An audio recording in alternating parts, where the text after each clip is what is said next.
bumili ng sasakyan.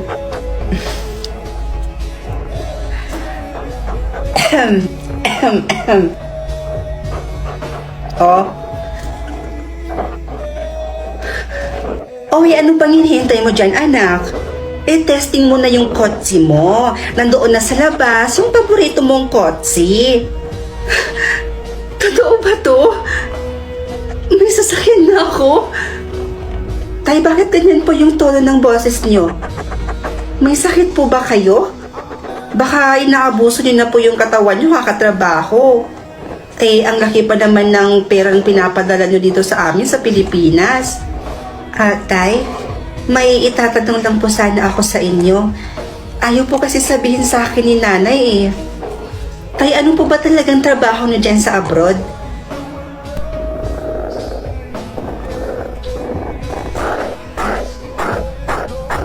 Sige po, tay. I love you too.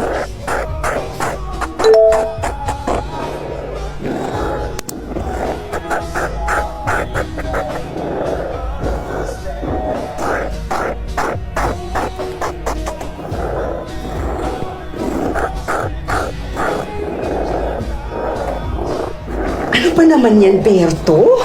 Magpagaling ka na yan. Paano naman tayo yan kapag umuwi ka?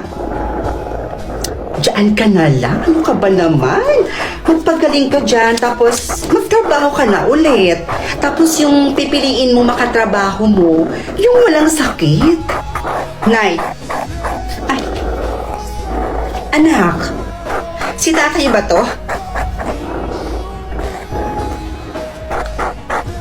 Si tatay ba yan? Sabihin niyo sa akin ng totoo, Nay. Ano po ba talagang trabaho ni tatay sa abroad? Bakit ang bilis natin yumaman? Oo na, eto na. Eto na, sasabihin ko na. Ang trabaho kasi ng tatay mo sa Malaysia, anak.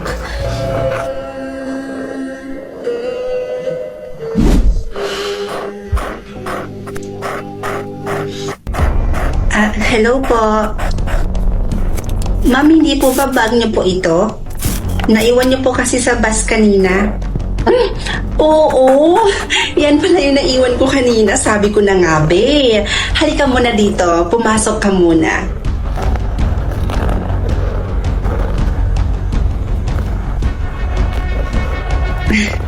Baka nagugutom ka. Gusto mo ba ipaghanda kita ng makakain? May mga niluto pa ako dyan. Kakaluto ko lang. Ay, huwag na po kayong mag-abala, ma'am. Okay lang po ako. Hindi naman po ako nagugutom. Alam mo, ang swerte ko. Napakapalad kong tao dahil ikaw ang nakakita ng bag ko na yan. Alam mo, wala talaga akong masasabi sa'yo. Kundi, ay bait-bait mo. Sa totoo po niyan, ma'am, tinuruan po talaga kasi kami ng mga magulang po namin na kapag hindi po sa amin yung bagay, ibabalik po namin ito sa totoong may-ari. Ang swerte talaga ng mga magulang nyo sa inyo. Ako naman, yung mga anak ko, nasa abroad na sila lahat. Kaya madalas, nalulungkot ako dito. Huwag po kayo magkaalala, ma'am. Kapag hindi po ako busy, bibisita po ako dito sa inyo. Malapit naman po yung bahay namin dito eh. Talaga ba? Last week, nawala si Agatha. Tapos kahapon si Joyce. Hindi ka ba nagtataka, Karen, kung bakit isa-isa tayong nawawala?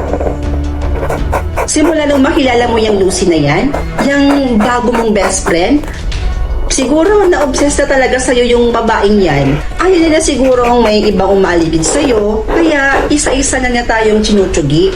Sana ma-realize mo yun, Karen. Oy, bes ha, sumusobra ka na. Pagbibintang na yung ginagawa mo. Nananahimik naman si Ma'am Lucy. Isa pa, ang bait kaya ng taong yun. Kaya hindi niya talaga deserve tong pagbibintang na to. Oh, dito na pala. Bes, ibaba mo na ako dyan.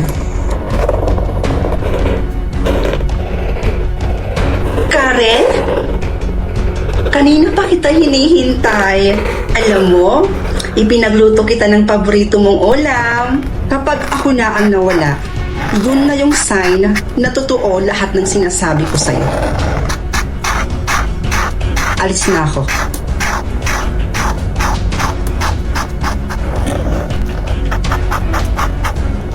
Nakakaselos kapag may kaibigan kang iba. Gusto ko ako lang.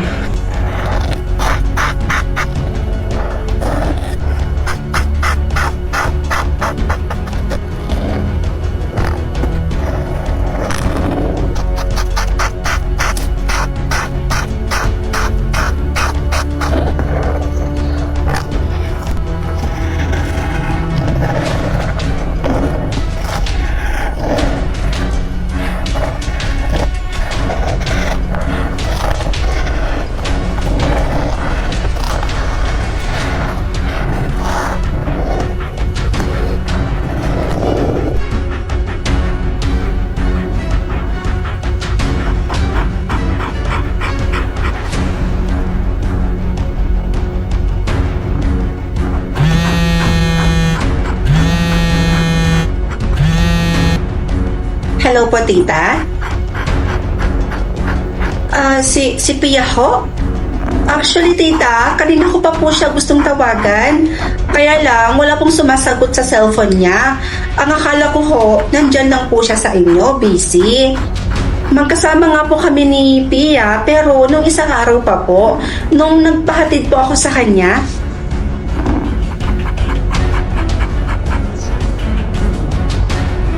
Po?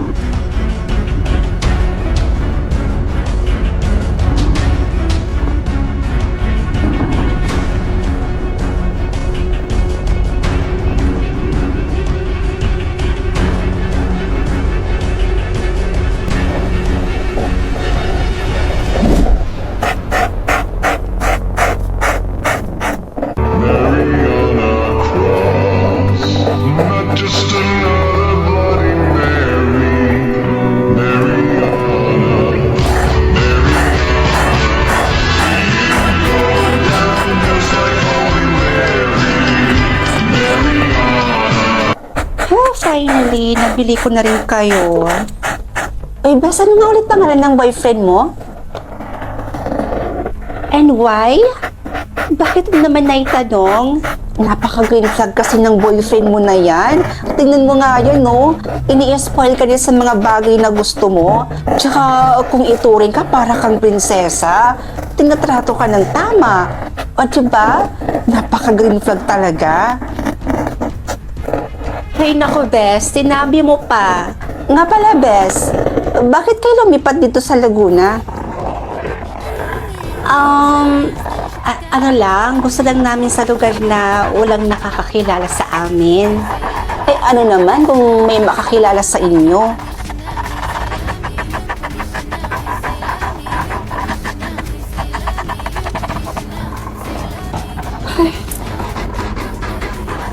Ay, taray. May babae, bakit ngayon ka lang? Ay, anniversary kasi namin ng boyfriend ko. Kaya nag-check-in kami sa... Alam mo na. Oy, sana all. Uy, siya nga pala, Bes. May dumating dito kanina na sulat. Galing daw kay... Eto. Para daw kay Ben Villanueva. Oh. Sino yan? Kapatid mo ba? Oo. Oh, para daw sa kanya yan. Babe naman eh, yung kamay mo. May sakit. Huwag mo masyadong ipasok. Hay nako, sobrang traffic talaga. Pasensya ka na, basa ngayon lang ako Ay, sorry. Bes, nandito ka na pala. Nandito pala yung jowa mo. Sinamahan niya lang ako kasi mag-isa ko lang kanina. Babe, si Karen, siya yung kasama ko dito sa boarding house at best friend ko.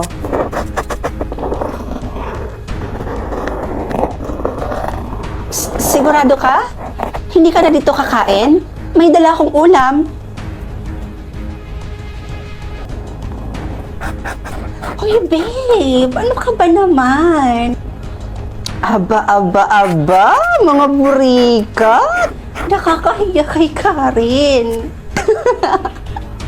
Uy, alam nyo, totoo pala yung sinasabi nila, no? Kapag palagi mong nakakasama yung jowa mo, nagiging magkamukha na kayo. Tingnan nyo kayong dalawa, magkamukha kayo.